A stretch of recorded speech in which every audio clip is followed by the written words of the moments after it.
national news broadcaster with a rolling coverage and special broadcast tracking patriotic fervour and spirit of Independence Day celebrations across the country. Our special broadcast and mega coverage of Azadi Ka Amrit Mahotsav continues. Our Independence Day special. I'm Sakal Bhatt, with me is my colleague Anil Thomas. And in the next few hours, we'll be going live to all our reporters crisscrossing the length and breadth of the country. And most importantly, we will also be putting in perspective Prime Minister's address to the nation, one of the most comprehensive, powerful and inclusive. The big takeaways. Anil. Well, power-packed 90 minutes of action there as the Prime Minister spoke about a series of issues gone by and also presenting a roadmap ahead as India celebrates its 75th Independence Day at the tail end of a second wave of COVID-19 that hit the country and the world.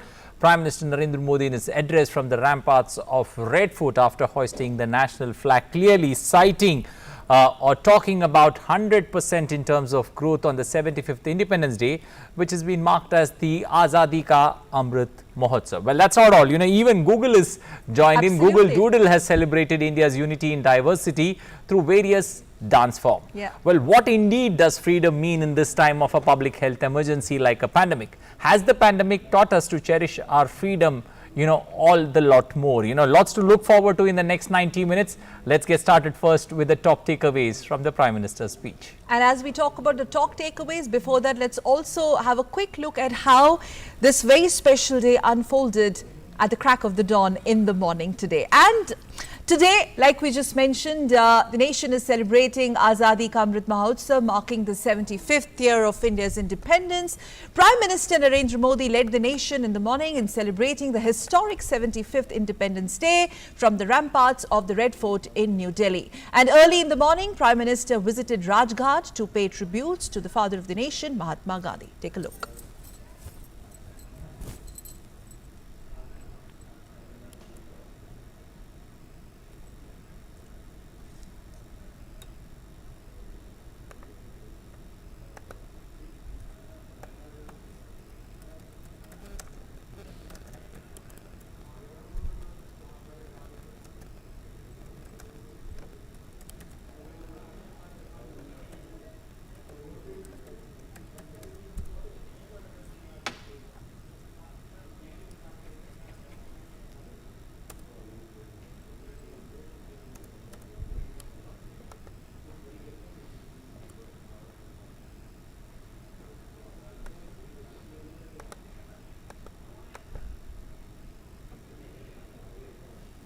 Well, upon the arrival of Prime Minister at the Red Fort, he was received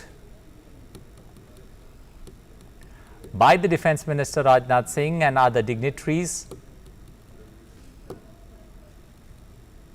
Visuals, earlier visuals in the morning when Prime Minister's carcade arrived at Red Fort. But the Prime Minister there being received by the Defence Minister Rajnath Singh and other dignitaries.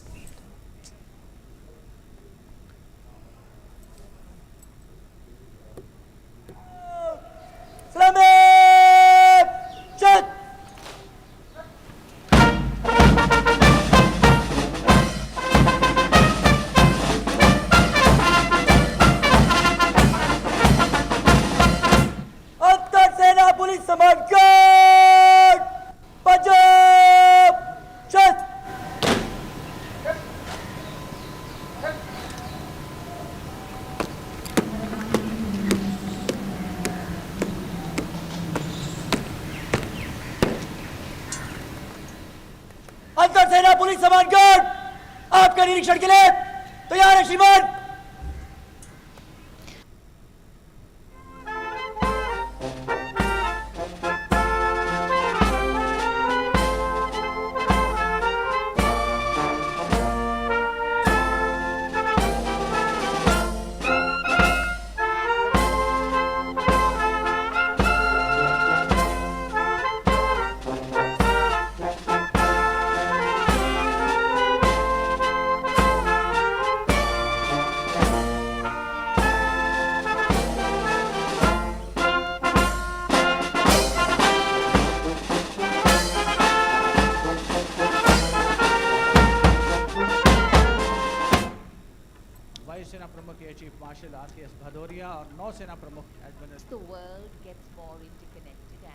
Well, after inspecting the Guard of Honour, Prime Minister Modi proceeded to the ramparts of the Red Fort. And after inspecting the Guard of Honour, Prime Minister there proceeding towards the ramparts of the Red Fort, historic Red Fort. अंतर सेना police सम्मान guard राष्ट्रीय सलाम सलामत सत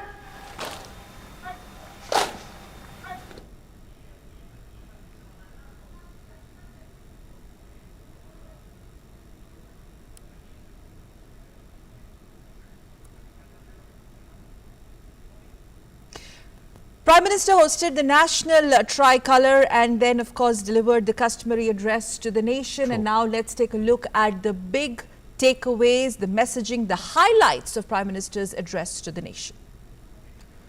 Well, the first thing that the Prime Minister spoke about clearly was the pain of partition that can never be forgotten. Countless people suffered inhuman pain. Prime Minister talked about how India takes pride in world's largest vaccination program. Over 54 crore already have taken COVID-19 vaccines. That was also one of the prominent features of the highlights. Government to supply fortified rice to poor by 2024 to address the problem of malnutrition. Prime Minister talked about equal opportunities for the backward, downtrodden as well as poor.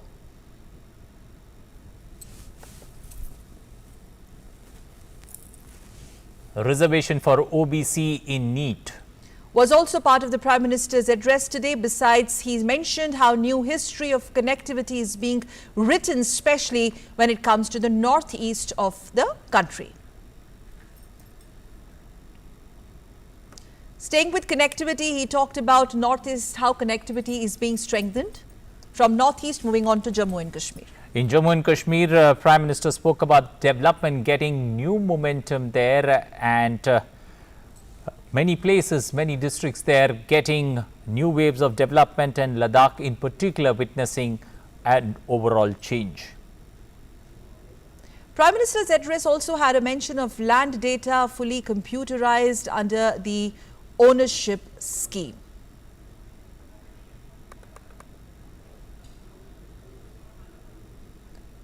In fact, Prime Minister also remembered Bhagat Singh, Chandrasekhar Azad, Netaji Subhash Chandra Bose. Prime Minister also saluted Mahatma Gandhi, Sardar Vallabhbhai Patel, former Prime Minister Jawaharlal Nehru. Prime Minister also expressed gratitude to doctors, health workers and scientists, Indian athletes at Tokyo Olympics.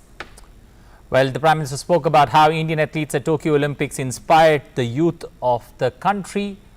He expressed his thanks to or gratitude to doctors, health workers and scientists. Finally, fulfillment of India's resolve in this Amrit Kal will take the country till 100 years of independence, or the next 25-year blueprint being laid. Sabka Saath, Sabka Vikas, Sabka Vishwas and Sabka Prayas is important for the achievement of the goals. Villages now have a network of optical fibre and power of data. Prime Minister making mention of that as well.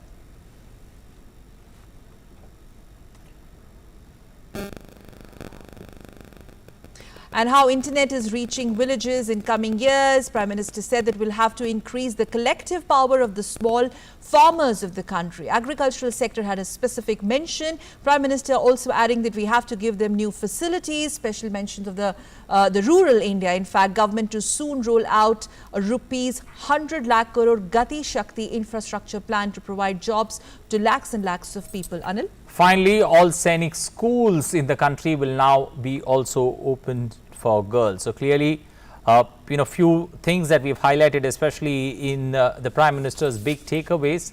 But let's now get cracking, especially when it comes to Prime Minister basically overall highlighting India's success story, calling it in fact a decade of development. We're going to in fact put this in perspective as far as the larger messaging of Prime Minister's address is concerned, how all these achievements have actually set course for New India, New Bharat. But before that, let's move on to more developments that we have been tracking for our viewers since morning, Anil. Well, exactly. Let's now also take a look at celebrations that took place in various places, starting first up with Lok Sabha Speaker Om Birla hoisting the national flag on Independence Day. He attributed the country's independence to the great freedom fighters, saying that we attained independence after a long struggle. Now we are working towards becoming a new India. इन 75 वर्षों में हमें विकास के कई नए आयाम तय किए हैं।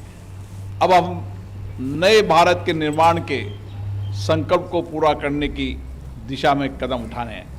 आज के दिन हम नई ऊर्जा, नई चेतना के साथ भारत के नवनिर्माण में अपने संकल्प को दोहरा रहे हैं।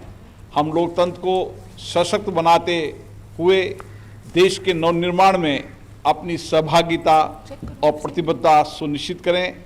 ये वर्ष अमृत महोत्सव है और अमृत महोत्सव में हम इस संकल्प के साथ, इस प्रतिबद्धता के साथ कि मेरा भी इस देश में कोई न कोई योगदान होगा, हम सब सामूहिक मिलकर योगदान करेंगे तो आज़ादी के जब 100 साल होंगे तो हम हमारी आकांक्षाओं का भारत बना पाएंगे।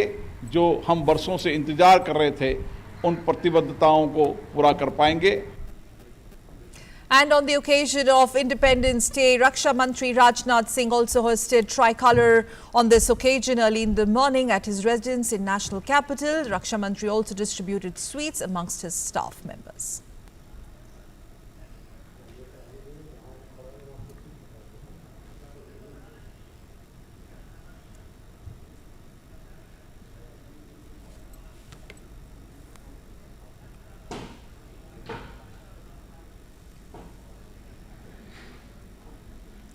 Union Minister for Culture, Tourism and Development of Northeastern Region, G. Kishan Reddy, hoisted the national flag at his residence in the national capital on the occasion of Independence Day.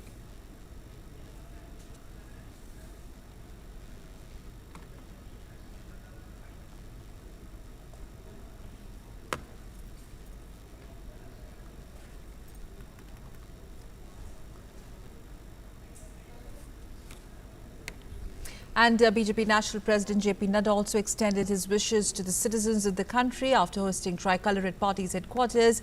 Naddaji wished the nation all happiness across the country as well as world, stating that India continues to leap forward towards development. सब लोग आज संकल्प लें कि देश की प्रगति के लिए हम सब लोग पूरी ताकत के साथ लगेंगे और जब देश शताब्दी वर्ष मनाएगा आज़ादी का 2047 में, तो एक शक्तिशाली देश के रूप में जो भी संभावनाएं हैं जिनको हम स्वप्न के रूप में देखते हैं, उसको पूरा करने के लिए हम सब लोग आतुर होकर के आज संकल्प लेकर के उस काम में जुटेंगे। Well, RSS Chief Mohan Bhagwat hoisted the national flag at the Raja Shivaji College in Mumbai.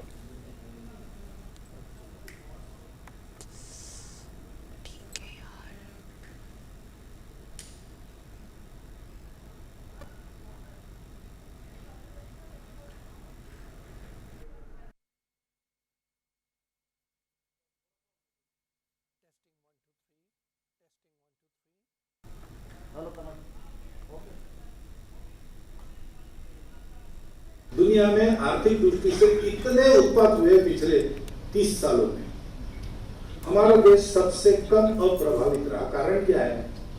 आज भी हमारे यहाँ समाज की इकाई कुटुंब है और दूसरी बात है कि हम बचत करते हैं। इसके अगर हम पर परिणाम नहीं हुए तो वह कुटुंब एक इकोनॉमिक यूनिट फिर से बने, स्वचालित, स्वनिर्भर, स्वावलंबी। ऐसी अगर व्यवस्था रहे तो फिर रोजगार की समस्या नहीं होगी, सबको काम मिलेगा, अपने अपने स्थान पर काम मिलेगा। Well, Independence Day celebrations continued in full spirit in Rajouri district of the Union Territory of Jammu and Kashmir. National tricolor was hoisted by Indian Army soldiers on extreme border locations, line of control in Laum sector of Naushera district, where army jawans as well as school children participated. visuals from Naushera sector in Jammu.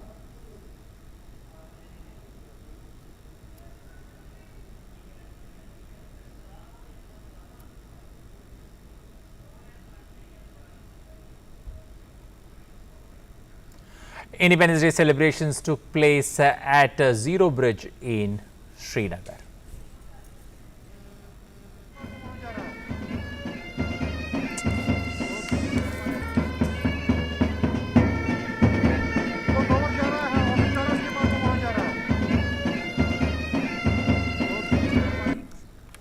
Okay.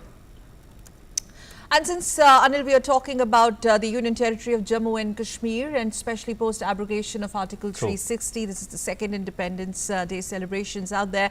Ramesh Raina from Jammu, our colleague, is joining us with more. Ramesh, good morning. Wishing you, yes, Independence Day greetings to you and your team. Over to you. Just quickly, just take us through the celebrations there in the Union Territory of Jammu in the morning, and especially the way this 75th Independence Day has been celebrated with full fervour at the forward locations, at the IB, at the LOC as well. Good morning, Sakal, and happy Independence Day to you, to the entire team. As you said, that the mood was upbeat, and in the morning, in the Maulana Azad Stadium, advisor to Lieutenant Governor Raju Rai Bhatnagar, he hoisted the national flag and took the guard of honor and took the salute, and he inspected the parade, and later on that students presented some various cultural programs. Let me tell you that the mood is very upbeat here, and since the formation of two union territories, and so far as security is concerned, security was very tight here. Yesterday, Jammu police arrested 4 Jaish-e-Mohammed militants who had planned to strike in the Jammu city. But let me tell you, in the entire Jammu division, the 75th Independence Day is being celebrated with a lot of enthusiasm. Sakal. Yes, Anil, please go ahead. Also going ahead with regards to celebrations in schools, especially young children coming out to celebrate and understand the importance of Independence Day. How did it go about, especially in Jammu and Kashmir? Yeah. In Jammu, in the Birla Stadium, students from various schools, they were there. They present the various cultural programs, especially of Dogri folk dances, Kashmiri folk dances, and they took part in the impressive this parade. And it is in Jammu, and so far as other districts are concerned, lot of enthusiasm among the students there. They had come out in large numbers, and what I saw in the morning today, people were coming out in large numbers, and especially women folk. They were in large numbers right from the morning. They were in the queues, waiting for the turn to enter in the stadium, because there was security arrangement. They have been tight, so everybody was being allowed after being frisked, and then allowed entry into the stadium. So I can tell you there was a lot of huge enthusiasm among the people. Yeah. Talking about the impact of Prime Minister's address to the nation, especially he spoke about how Kashmir is preparing for elections. Post-abrogation of 370, in fact, Prime Minister has time and again talked about how development and empowering the women, the youngsters, the making of Naya Kashmir and all of that is concerned. And today also, how has this been received by the people there in Jammu, specifically since you're joining us from Jammu? People they are very much they are very much eager for these elections, because Prime Minister has been telling it again and again that we are going to hold elections in the Union Territory. So so far you have talked about development activities are taking place in not only in Jammu division but in the entire Union Territory, and people are very happy with the developments going on in the Union Territory, especially in Jammu, especially in rural areas. And we have seen a lot of developments taking place in rural areas, villages which had remained where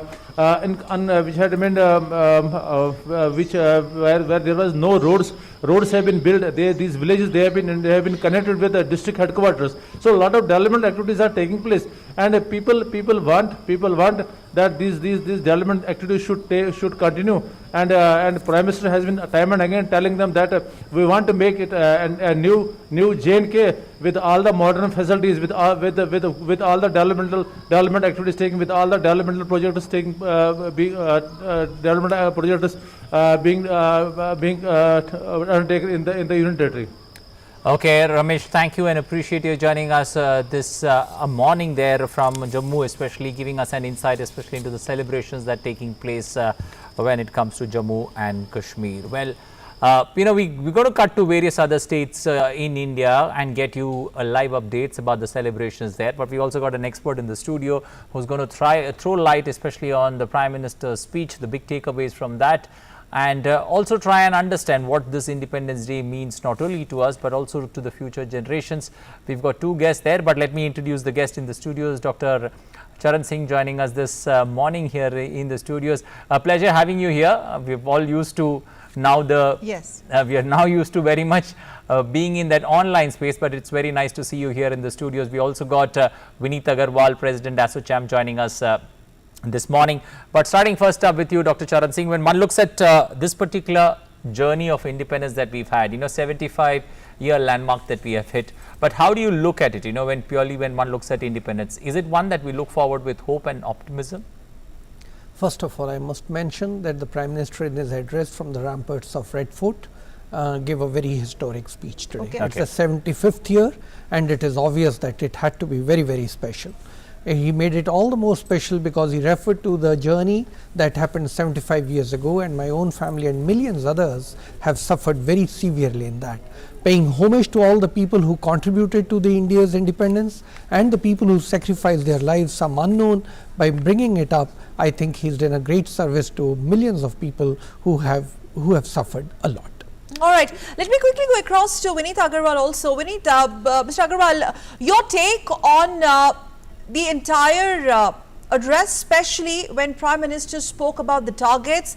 Prime Minister has made some big announcements when it comes to key infrastructure projects, the roadmap ahead. It was a very futuristic but yet a very inclusive speech, especially talking about the reactions coming in from the industry. Your initial thoughts, please. Happy Independence Day to everyone. To you as well, yes. It has been, I think, a remarkable speech because it has outlined many areas of what we need to focus on for the next 25 years. Clearly, this journey has just begun, and the Prime Minister has flagged off this marathon, if we may call it, for the next 25 years. And some of these policies that have been, or rather the broad outlines of these areas that have been announced by the Honorable Prime Minister are actually quite far-reaching. The Gati Shakti program, which is essentially the national infrastructure pipeline, yes, that is getting linked with the national logistics plan. We are talking about an energy security for the country as a whole, energy independence. He talked about a green hydrogen plan, which is again very, very unique because there are only few nations in the world that are really talking about it and thinking about hydrogen as an alternative energy source.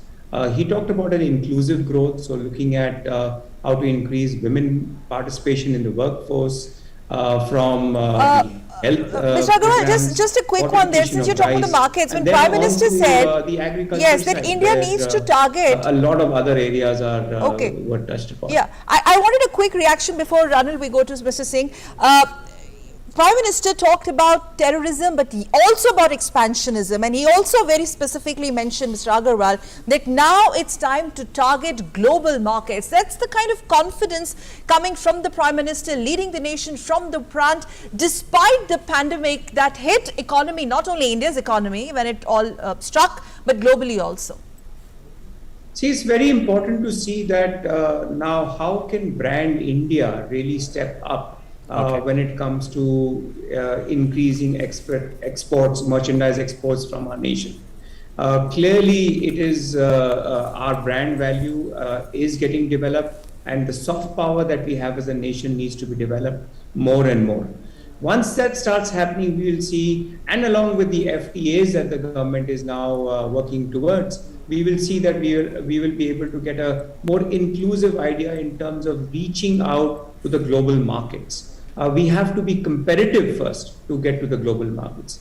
And to be competitive are all those areas that the Prime Minister talked about. You know, Dr. Charan Singh, as we move ahead slowly, you know, what is the nuanced dimension, if I may ask, especially when it comes to entrepreneurship in India? Well, I would like to say that the Prime Minister has really touched on this issue in a very good manner. He has spoken about the Startup India, he has spoken about the ecosystem that's been created, he has spoken about the laws which were very, very old and they have been removed so that one can think and move forward. And he has also spoken about something I thought which we need to acknowledge about the new education policy and saying that you will be taught in your own mother tongue, which means that all your innovative thoughts would be up there and it's easy to understand. He has, I think, brought something very beautifully out. He spoke about the village and cottage industry, of course not in these very words, but he said there is so much of work and so much of entrepreneurship taking place in the village, he wants to connect it to the markets. So I think in a way the Prime Minister has said India is at the cusp of very big leap and growth, and in the next 25 years when we celebrate our 100th year, 25 years from now, people who are very young, they have all an opportunity to undertake this journey and in the 100th year take the leap. So to my mind, he has unleashed from the ramparts of the Red Fort, unleashed a complete new energy into the country. Okay, complete new energy to the country. Mr. Agarwal, when one looks at, we always heard about 5-year plans, 10-year plans, but the Prime Minister here clearly giving a blueprint for the next 25 years.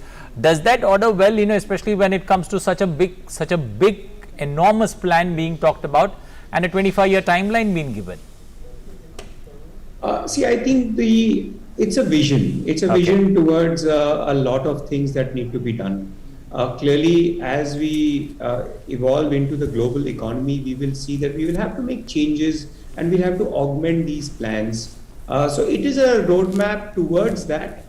The idea about a green hydrogen plan or the idea that we need to be more self-sufficient and also develop an export market. So these are all interconnected.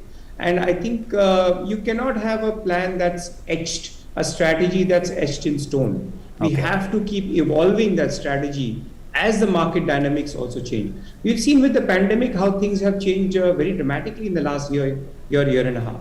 And that is how we'll have to take things forward and think about this as a vision. Mr. Agarwal and Dr. Singh will have to just quickly dip into some of these very exclusive and live visuals coming from National War Memorial, where Honorable President is paying a visit as we speak, accompanied by Defence Minister Rajnath Singh, choosing this historic date today, nation's 75th Independence Day, to pay visit at the National War Memorial. President Ramnath Kovind there will pay tributes to the soldiers who laid down their lives, especially for the country, at the National War Memorial on the occasion of the 75th Independence Day. Live visuals there from the National War Memorial, where the President of India is accompanied by the Defence Minister, the CDC and the 3 heads of staff. Absolutely.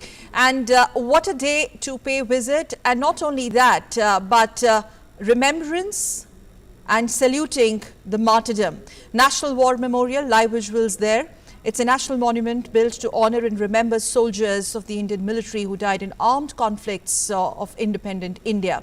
In fact, the names of these armed forces personnel who attained martyrdom during these conflicts with neighboring countries like Pakistan and China, as well as 1961 war in Goa, reportedly Operation Pavan, and other important and critical operations are inscribed on the memorial walls in golden letters, and why not? And these are the live visuals which we are beaming from National War Memorial in National Capital. Honorable President, Supreme Commander of Armed Forces, accompanied by Raksha Mantri and Chiefs of Tri-Services. Well, this particular monument that you see is spread over 40 acres of land and was built by the Government of India, and it is near India Gate in New Delhi. The memorial wall is flushed with the ground and in harmony with existing aesthetics there, and it was completed in January 2019 and unveiled in Feb 2019. which was inaugurated by the Prime Minister of India.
Independence Day, the President visits the National War Memorial and places a wreath, followed by a 2-minute silence, accompanied by the Chief of Defence Staff and the Tri-Services Chief of Staffs.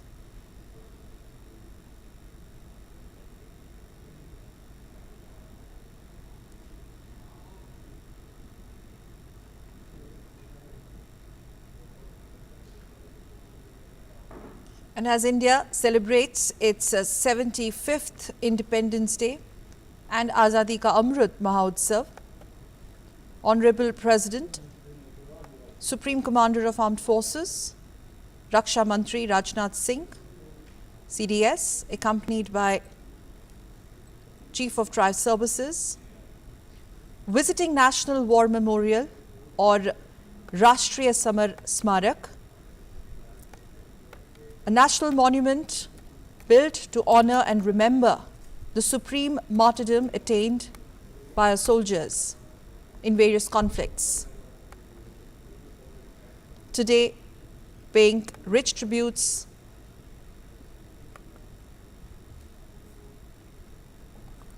and also now signing the visitors book there, live visuals from National War Memorial, New Delhi. President paying tributes to war heroes of the country.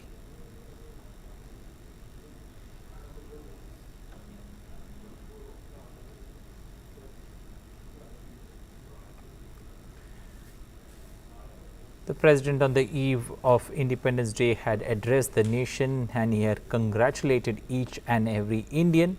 He said, by celebrating this anniversary, we cannot stop our mind from imagining a powerful, prosperous and peaceful India of 2047 when we will celebrate 100 years of independence.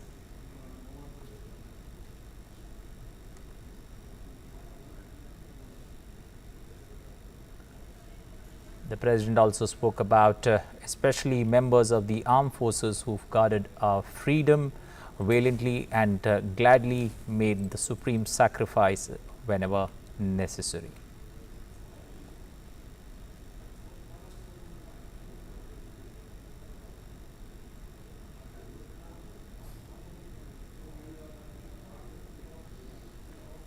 In fact, in 2019, on 30th May, it was Prime Minister Modi himself visiting National War Memorial and paying tributes to India's martyrs before Prime Minister took oath as the Prime Minister of India for the second time. And on the momentous occasion of nation's 75th Independence Day, President Rajnath Kovind visiting Honorable President Ramnath Kovind, in fact, visiting National War Memorial and paying rich tributes to the martyrs.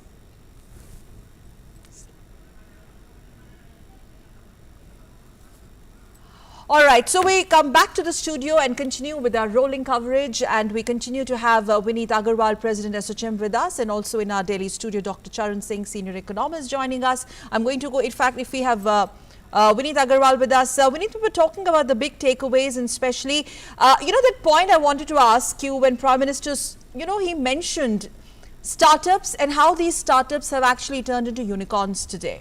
The big targets that we are setting up, without mentioning China, but talking about we will not buy this expansionism anymore, and we won't. What do you think was the larger message there? The larger message here is that as a nation, we are now stepping in and becoming more Atmanirbhar. We have created our own ecosystem when it comes to digital payments, for example, the India stack, as we call it, the linkages with the CoWIN platform, etc. These are huge changes. The whole jam, the Trinity, is a real step towards digital transformation of the country. As we do the economic transformation of the country, and these are all interrelated clearly. So it is a very, very clear-cut message. Startups are one of the precursors to growth, for future growth in the country. And can we look at those startups more and more? Because it's becoming a way of life. The way that we order our daily groceries to our food, etc., is all changing now. And that change is bringing about through many of these startups. So clearly a very, very positive message towards building this great ecosystem. Dr. Charan Singh, purely in terms of the youth power that India holds, how do you look at the journey ahead, especially when it comes to skilling the youth of India, for the new world order, if one may say? How do you look at this journey? So there are a couple of things I would like to mention in this context. The first thing which the Prime Minister mentioned, and I think it's very important, he spoke about the female labor force participation. And he said he's opening up the Sainik schools, and this is very indicative. He's opening up the Sainik schools to the females. Now this is something very unique. There are women in the armed forces now, and I think it's the right time he has taken that decision. You bring in the children, and the female labor force participation goes a long way in not only educating the family but the community and the society. That's the first thing. The startup thing you have already mentioned. In a young demographic country like India, where there is so much of population pressure, public sector jobs and private sector jobs with so much of artificial intelligence, machine learning is not going to really happen. So Startup India is right there, and that is where I think we need to look into. He also spoke about the informal sector and how we want to support the informal sector. Also spoke about the village industry, village and cottage industry, where he wants to expand. He also spoke about Northeast, and I think that's a virgin area. It's a potential of growth sitting there for us to grow. Break it sectorally, and because you talked about village, you talked about cottage industry. There was, in fact, Prime Minister dedicated a substantial, Dr. Singh, part of his speech to how it is very critical to bridge the gap. Cities, villages in terms of development. In fact, Prime Minister acknowledging that over 80% of the farmers have less than 2 hectares of land, and we have to empower them and ensure that these poor farmers are empowered, and that it was just not plain talking. There seemed to be a plan in place, especially on that agricultural sector focus in the Prime Minister's speech. Dr. Singh. Yes, I totally agree with you. When he spoke about the small farmers, and he said 80% of them have less than 2 hectares, which is something equivalent to 4 acres. Now tell me, how does agriculture become productive in such a small piece of land? And therefore, many things have to be done if the farmer's income has to be doubled, and farmer's income has to be doubled not for political reasons, for economic reasons. If the country has to achieve a $5 trillion and $10 trillion economy, 60% of the population working in the rural areas, the farmers have to be empowered. And that is why what I liked in his speech was, and this has been happening now for some time, he said there are 2 major systems in the world, the capitalism and the socialism, but I am bringing in the cooperative movement. And they have set up a new ministry. And please remember, the cooperative movement in India is not new, but the way they are giving it the energy and the strength, and they are bringing it up. 1905, actually India is one of those countries which started with the cooperative movement, but it's lying in the cold storage, and we have nearly 1 lakh cooperative banks, rural cooperative banks in the country. So when he is speaking about the small farmers and empowering them and taking the country into a zone which after 100 years, 25 years from now, 100 years of independence, we have to be a power to reckon with, it's important that these family income, the farmer's income is enhanced. Various schemes have been announced in the last few years to double the farmer's income, modernize agriculture, bring in reforms into the agriculture, and he is right. The traditional method of agriculture is not going to work because farm fragmentation has happened too much, and that is why he is bringing all these things together. While he is bringing this, he is also bringing in the village and cottage industry. That's where you started your question. If he is able to provide market to the village and cottage industry and the traditional industry that we have in our country, and we are able to export those goods, I think there is so much of scope for growth in the rural area. The point, vocal for local. Exactly, exactly. Well, now looking at another dimension to it, Mr. Agarwal, when one looks at, say, a decentralized production, is it going to be a big driver in especially helping the Indian economy? To some extent, but a lot of policies that are coming up from a central level certainly helps in ensuring that there is a continuity in the action and in the terms of the plans that we have. So yes, the implementation has to be decentralized, but certain thought process needs to continue to remain at the central level. Also, that point on small-scale farmers, Dr. Singh, we will talk a bit more about it. Small-scale farmers, how they are countries' pride. In fact, it seemed that the Prime Minister was taking kind of vow to fight for India's farmers, where he specifically mentioned about the hike in MSP. Why is that important? Why is it important? The fact that we are acknowledging that this is the 80% is not less. 80% of farmers not even having less than 2 hectares of land. That acknowledgement coming at a time when we have seen how the opposition has been actually virtually stalling these monsoon session parliament proceedings, making this farmers issue a rallying point. Do you think, Dr. Singh, Prime Minister has set the record clear once again? This was a very important day today to have that thing coming straight from the Prime Minister. From the ramparts of the Red Fort. Absolutely. From the ramparts of the Red Fort, the whole country, the whole world is watching. And anybody who has doubts, those doubts he has dispensed with today. He has been steadfast, and he said, I want to bring in reforms into the rural sector, and that's exactly what the government is doing. They have brought in reforms. He has brought to the notice of the world that 80% of the farmers have less than this. And please remember, when he says 2 hectares, it doesn't mean that 80% of the farmers have 2 hectares. There are farmers with even less and a smaller farm size than that. How do you really make it productive? How do you make it profitable? So therefore, you will have to adopt modern, well-known techniques to ensure that the farmer's income is increased. Now, it's very important for the economy to grow.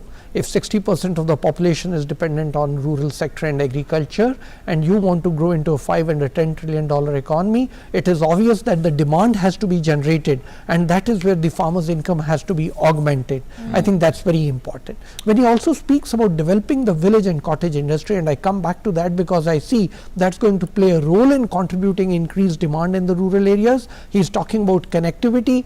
Please also remember, you brought in the point of decentralization. I would like to mention 20 years ago there used to be that local bodies were empowered, the Panchayati Raj institutions were powered. Where did that empowerment take place? It didn't. So what he is talking, while he talks about decentralization, and he has brought in a very new term this time, he says sabka prayas. 25 saal mein, 25 years, only the government, only the state government can't take the country to the $10 trillion economy. Each one of us, that includes the local bodies, the Panchayati Raj bodies, municipal corporations, and each one in the country making it a dream that in 25 years, and 25 years is a long time. You were right. Earlier we used to plan for 1 year, 2 years, 5 years, but he has brought in a paradigm shift. The Planning Commission, which used to maximum plan for 5 years, he has brought in a Niti Aayog, which Niti Aayog brings in the strategy.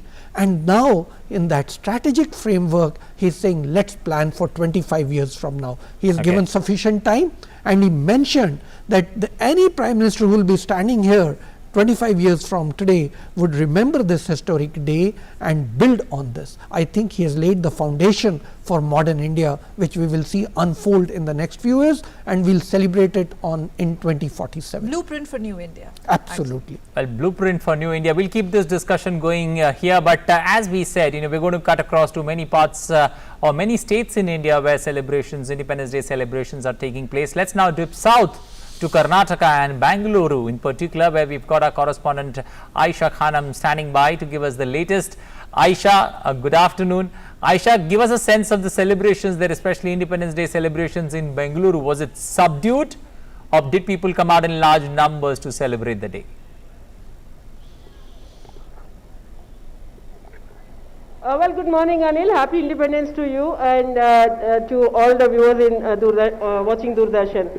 And to talk about Bangalore, the Independence Day has been very special for the people here. And behind me you can see the magnificent Vidhan Saudha is draped in tricolor. All the pillars of the Vidhan Saudha is today colored with the tricolor. And it is for the first time that the Chief Minister officially hoisted the flag on Vidhan Saudha here. Although it is a protocol that the national flag flies at Vidhan Saudha, but today on the occasion of Independence Day, the Chief Minister Basuraj Bommai hoisted the flag and people joined the celebration.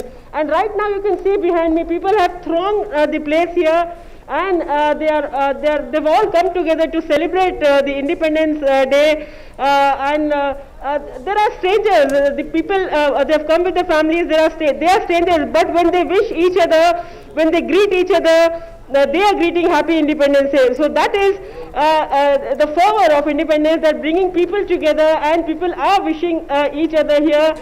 Flying, they are also carrying the flags, national flags on their vehicles, and people taking that special 75th year of independence selfie.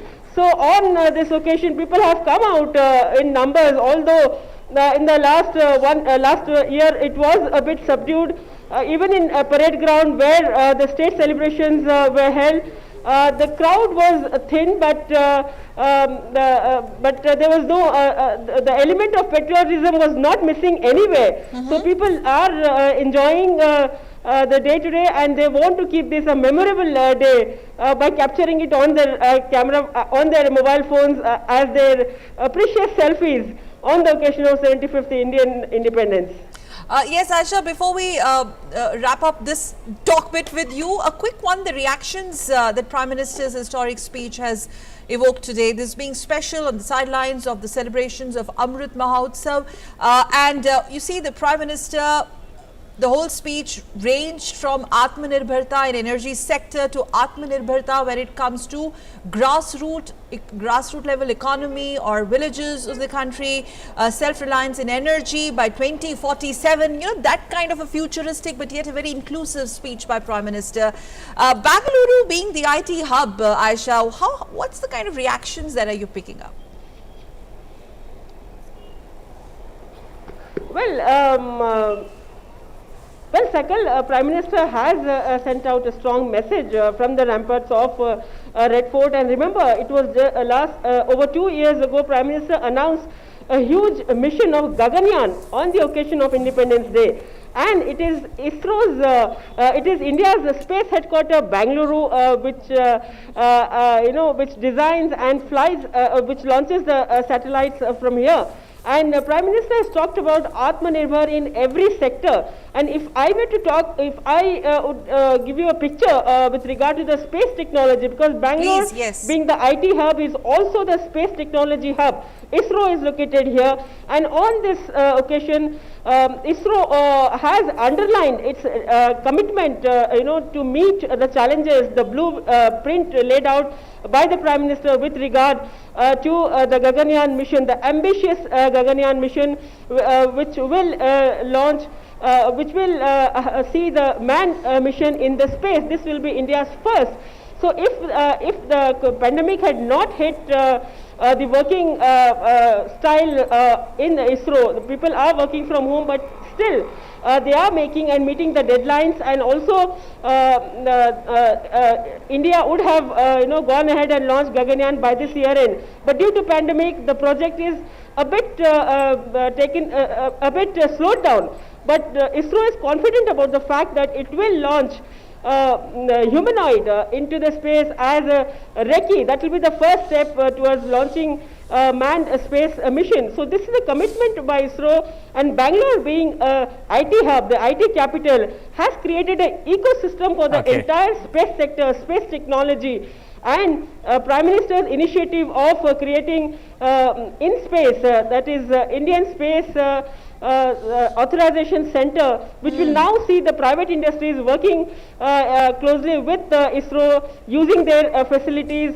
And now the citizens in India can not only just sit and watch the rockets launch, but they can also own and build the rockets themselves. So this is a kind of encouragement, this is a kind of impetus that is given to the space sector and space technology by the Prime Minister, and ISRO is meeting all the deadlines. So ISRO perhaps has left no area in our lives where the space technology has not touched us. Perhaps you and me talking today is thanks to the space technology itself. So the commitment by ISRO and Bangalore as the IT hub is taking forward the vision of the Prime Minister ahead. All right. Okay, taking that vision forward there from South. It's thank you and appreciate you joining us, Aisha, giving us especially those insights when it comes to the 75th Independence Day celebrations in the southern state of Karnataka. Well, from there, let's head up north to Jammu, to Ladakh in particular. On the 75th Independence Day, Indo-Tibetan Border Police Jawans celebrated Independence Day at the banks of the Pangong Tso in Ladakh at 14,000 feet. Strategic location out there, fantastic shots, overwhelming, sending a very, very strong, Dr. Singh, message across. Exactly. That we as a nation are proud of our legacy, our history, the martyrdom of our soldiers, and Indian tricolour fluttering high at Ladakh's Pangong Tso river, which has its own strategic significance. Well, clearly the visuals being played out there as we've got our correspondent Ramesh Chandra joining us from Leh this afternoon. Ramesh, good afternoon. Ramesh, give us a sense of the celebrations there, you know, especially when it comes to Leh and Ladakh. How has it been? And where people, especially, you know, these are COVID times, but did people come out in large numbers there, especially to celebrate this momentous occasion?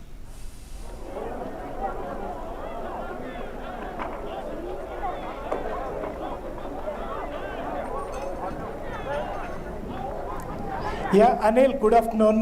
This is a very special Independence Day, the 75th Independence Day Ladakh is celebrating. This is second as Union Territory Ladakh is celebrating. See, these 2 years were very critical while fighting COVID pandemic. UT administration has paved several schemes and programs for the development and infrastructural development, educational, especially from, if you take the message from ramparts of Red Fort, message by Prime Minister Narendra Modi, the clear signal is the clear and clean energy. Where it is Ladakh which is leading the country in clean energy to give to public for domestic purpose and industrial development as well. So for the last 2 years, UT administration has signed several MOUs with Solar Energy Corporation, NTPC, ONGC to harness the clean energy available abundantly in Ladakh region and to give it to local local development as well as to give to the grid as well. So this is one major area where Ladakh is focusing for employment generation and at the same time for the development of union territory, newly born union territory. Apart from this, if you can see for the last 1 month, there is a central university that center has announced, and there are university already along with the Union Territory. Ladakh University was created here. These are one major sectors where government is focusing to develop to give more opportunities for Ladakh people in education and in health sector and connectivity. If you look at the connectivity, 2 years back we used to suffer for mobile connectivity within the Leh or in Kargil district even. Now even if it in Janskar, in the remotest part of the Ladakh region, Janskar, or in Changtang also on the banks of Pangong Tso, as we have seen just now, celebrations of ITPP. These are the development steps which Union Territory was taking for the last 2 years, and for the next 2 years also, in his 30-minute speech, LG R.K. Mathur has gave the future plans of Ladakh. With vision document 2050 and each department wise action plans, how we have to go by carbon neutral and at the same time with the development orientation, including all skill development and everything is included in this action plans for department wise. Apart from that, today LG made a big announcement saying that snow leopard will be the state animal and black-necked crane will be the state bird, which are very iconic and wildlife jewels of Ladakh region, I must say. Okay, we'll leave it there. Thank you and appreciate you joining us. And once again, Independence Day greetings to all and to you in particular. All right, before we take a very short break, thank you very much for joining us from Leh. Before we take a break, and we request our special panelists to kindly stay with us. Mr. Vineet Agarwal, if you could hear me, we'll just come back to you in a moment. But before that, ITBP Jawans also celebrated Independence Day on Uttarakhand border. Now, why this is special? Because remember, we're talking about height of whopping 13,000 feet. Take a look. Well, clearly ITBP Jawans there on the Uttarakhand border celebrating the day at 13,000 feet. Celebrations being held at many border outposts from Ladakh, in Ladakh from 14,000 to 17,000 feet. We just showed you images of 14,000 feet. This is 13,000 feet. Earlier, a day before Independence Day, there were 20 ITBP personnel who were selected for the Police Medal for Gallantry this year for their bravery, especially when it comes to that skirmish in Ladakh. Yes. And requesting Dr. Charan Singh and Mr. Vineet Agarwal to kindly stay with us. We're going to take a very short breather. We have lots more on the other side on this very, very special broadcast, Azadi Ka Amrit Mahotsav, only on DD India. Stay with us.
Welcome back from Ladakh. It's time now to hit the western part of India, the financial capital of India, Maharashtra state in particular, and Maharashtra Chief Minister Uddhav Thackeray hoisted the national flag in Mumbai.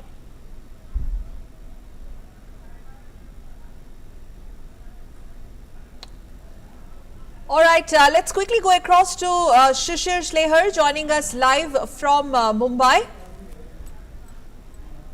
And as we, yes, those are the visuals of Maharashtra Chief Minister hosting the tricolour, Independence Day celebrations.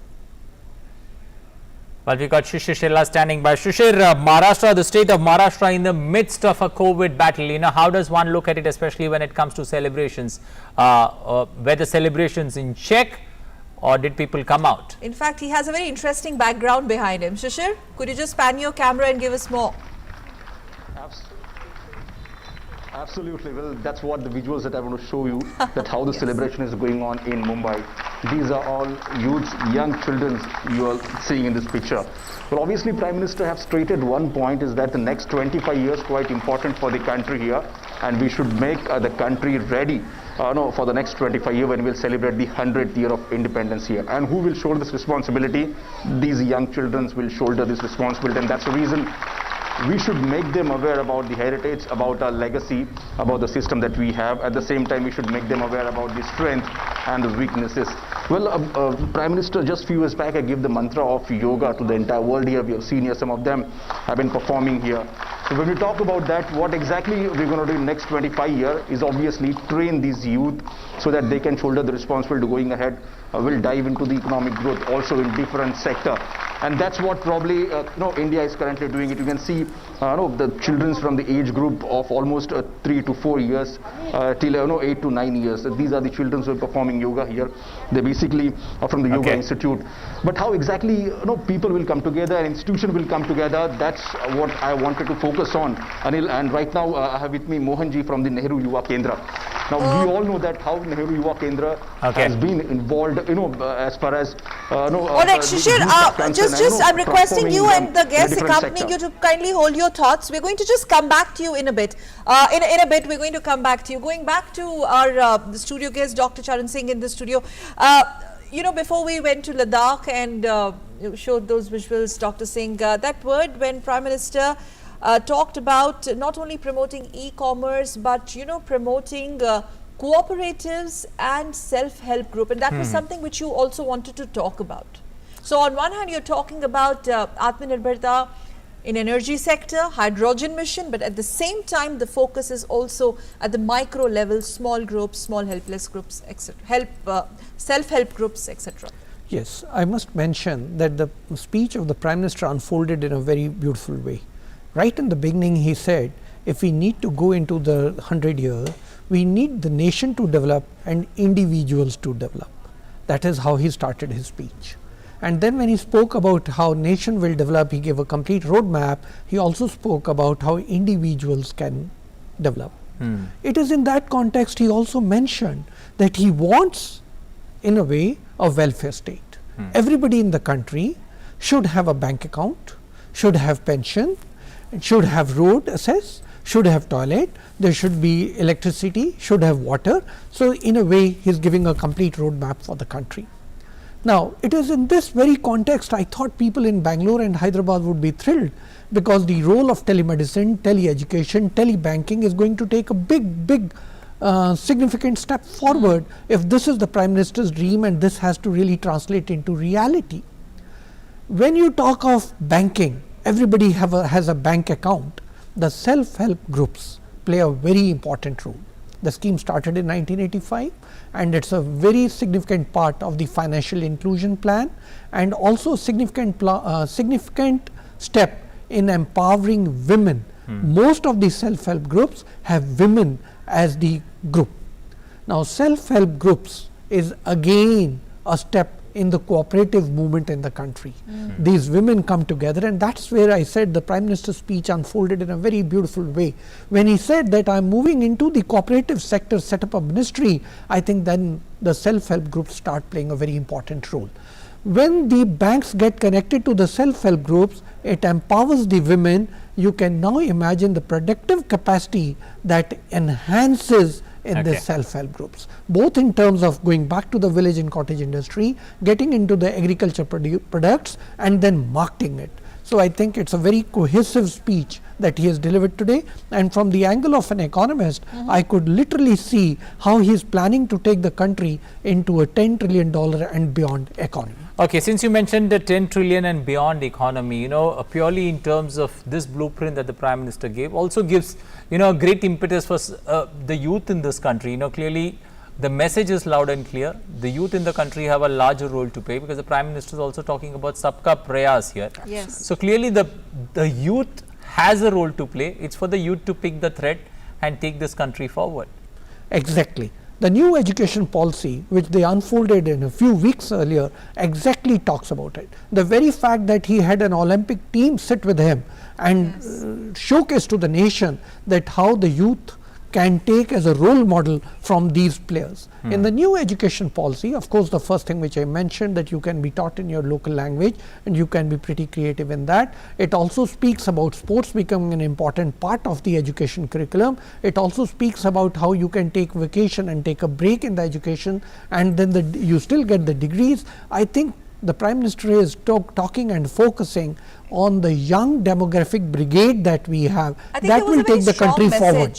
Dr. Singh, we go back to Shishir in a bit. There was a very strong message, 100 lakh crore for youth employment. You have the Prime Minister making such a mammoth, announcement, reaching out to young India loud and clear and direct, and choosing this day. 100 lakh crore for youth development, where he talked about the Gati Shakti plan, or the blueprint for the National Infrastructure Development Plan. Exactly, I must mention this. When you are right, he spoke about the Gati Shakti plan and 100 lakh crore which has been allocated there, but then he again unfolded the whole plan. In the whole plan that he is talking about, now just see the way he is thinking. Vande Mataram trains which will run across nook and corner of the country for 75 weeks. What do these trains do? They create employment, they create hope, and they create opportunities. Then he's speaking about the northeastern region. Northeastern region is such a vast part of the country, and I think it is a sitting fixed deposit for us to encash and grow, and that also creates lots of employment opportunities. As a young country, it's important that our labor force is healthy. Keeping that in mind, he also spoke about how, yes, we have suffered the COVID stroke, but now we are ready. There are oxygen plants going to be there in all major hospitals. We have the vaccines, and we are rolling out the vaccines so that our labor force is healthy.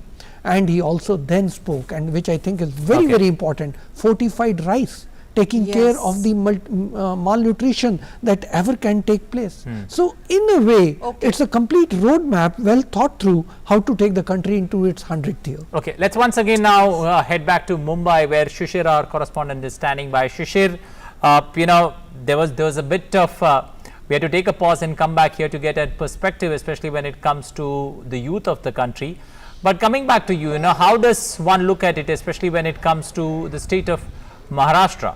How are things, especially in these testing times? How has the speech, especially by the Prime Minister, and the big plans that he's announced, how has it been taken there on ground zero?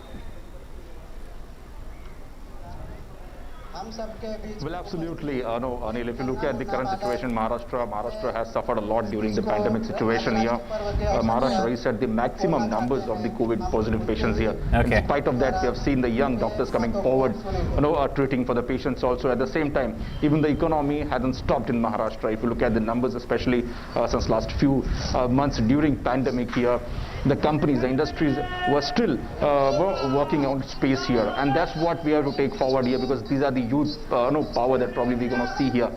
The next 25 years, as Prime Minister said, that we need to more focused on, have to shoulder the responsibility, each one of us, like you and me and the people who are also, so that for that people should have to come forward, and that's the reason most important is this youth should understand what exactly their role is and what are the responsibilities. There are many institutes in the countries and organizations that are working towards it. Nehru Yuva Kendra is also one among them. We have the director of the Nehru Yuva Kendra with us, so we're going to ask them that what will be their future role, because next 25 is most important, and we have seen here that the Nehru Yuva Kendra was quite instrumental in shaping the entire the new generation here. So how the संस्था is going to work around? जैसा कि हम सभी लोग जानते हैं, देश आज़ादी का 75वां वर्ष आज़ादी का अमृत महोत्सव बना रहा है। फिट इंडिया मूवमेंट के तहत हर मतलब कि एक्सरसाइज का डोज आधा घंटा रोज, इस तरह से हम गांव-गांव तक के जो है युवाओं को फिट इंडिया के साथ में और अपने स्वास्थ्य को ठीक करके युवाओं को जोड़ रहे हैं, ताकि देश के भविष्य में जो बच्चे भी हैं वो भी आगे आए और एक स्वस्थ और समृद्ध राष्ट्र की जो परिकल्पना की गई है आगामी 25 वर्ष में, उसमें ग्राम से लेकर शहर तक के बच्चों को हम लोग एक नया प्लेटफॉर्म दे सके, उनमें नई ऊर्जा भर सके, उन्हें एक अच्छा नागरिक बनाकर इस देश के के कल्याण के लिए और अपने स्वयं के समाज के कल्याण के लिए और उत्थान के लिए उनको हम मजबूत करना चाहते हैं. Because skill is most important, Anil. If you look at them, and we have to instill skill among this youth here. For that, many organizations come forward. Now, this skills comes in a different sector. You be it, name it like manufacturing or other service sectors. Also, at the same time, the physical activity.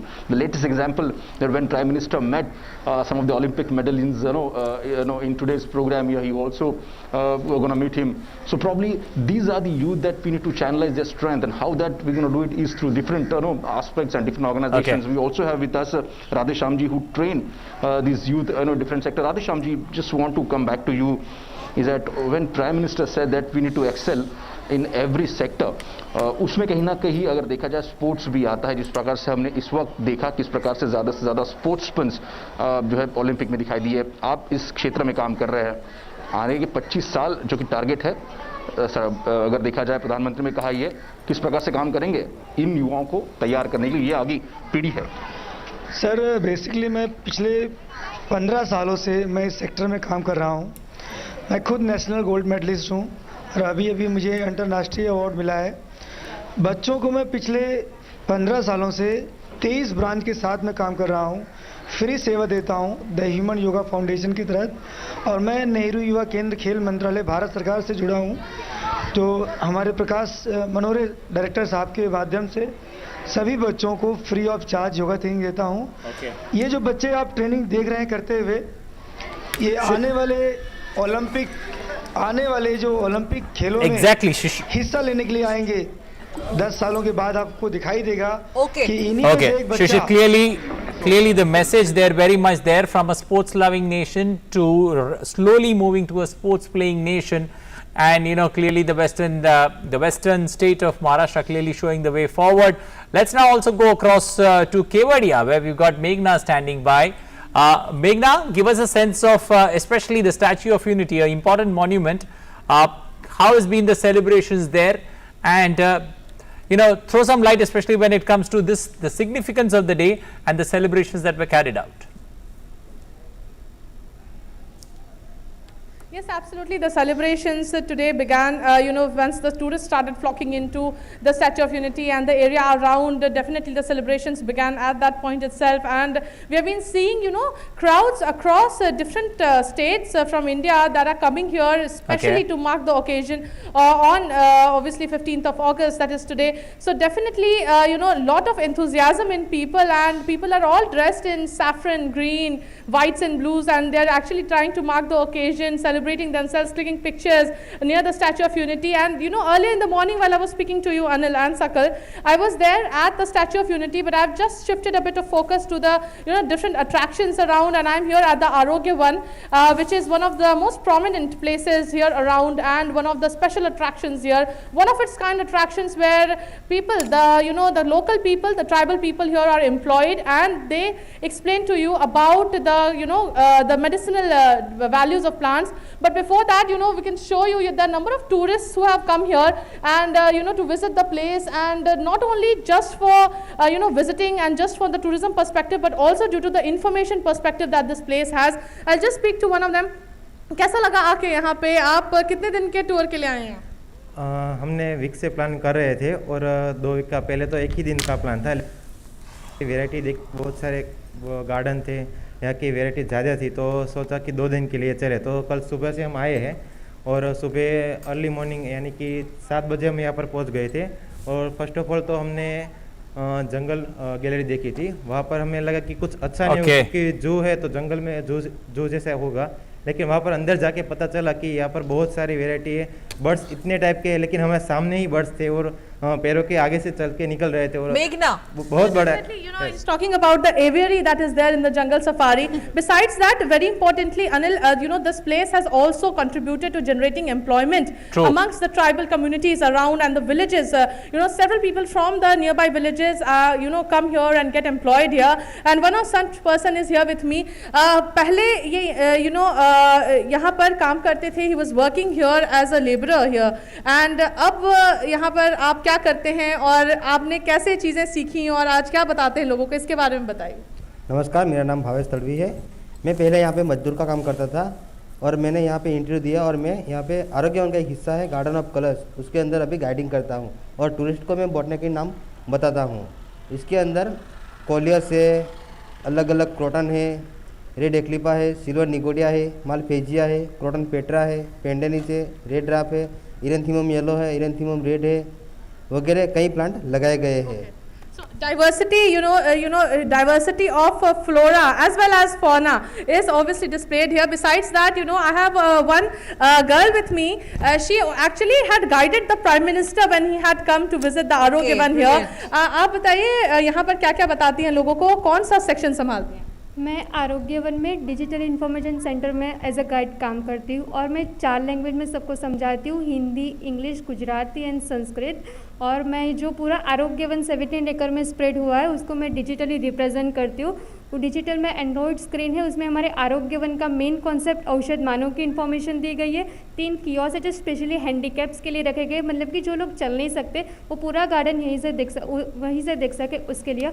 उसके बाद अलग अलग poster है जो आरोग्य one के view and information देते हैं। प्रधानमंत्री जब आए थे यहाँ पर तो क्या बात की थी आपसे?